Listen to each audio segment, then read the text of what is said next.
Dan ketiga istiadai.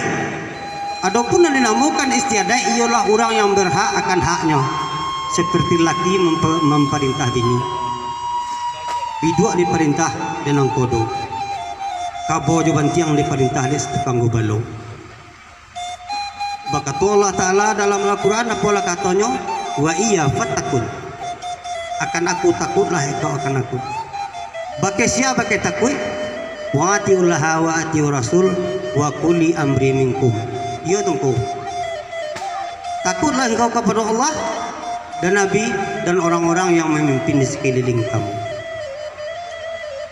Nan kampe nan sabana adai ialah syarat kitabullah. Nan boleh ditunjukkan bab satu pasal hadis je dalil kias je ijma. Inna dina indallahi Islam, kata Allah Ta'ala dalam Al-Quran. Bahasa sesungguh agama yang paling baik di sisi Allah adalah Al-Quran. Ambo nang bukan cadiak pandai limu di Tuhan kasimpannya nang kok kurang tolonglah bilai, tolonglah mama dia bicara. Kuretanan dari ujung guguk berhenti tentang pekan baso, angan lanteh paham tetumbuh, lah jadi soenggoiko. Kodo baladang kasinggalang elok baladang katandike di sinan kamuniang rampak mudo.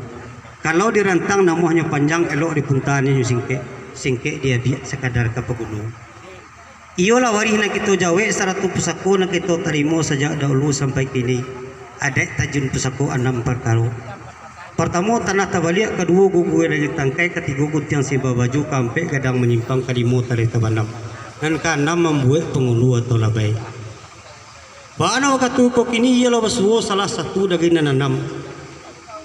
Hidup berkarilan ataupun gugu dari tangkai.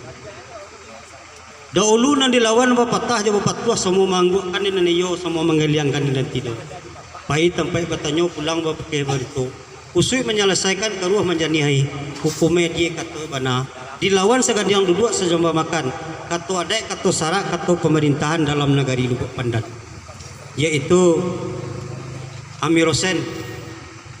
Amir Hussein kolah nama gala Datuk Tunaro. Nan basuku koto. Nan dilawan segandiang duduk sejamba makan di musaji nambah puncak. Bana waktu iko kini dekarno pihak kepada badan diri Amir Hussein nangko dekarno tulang lalita lita alang caliak la jauh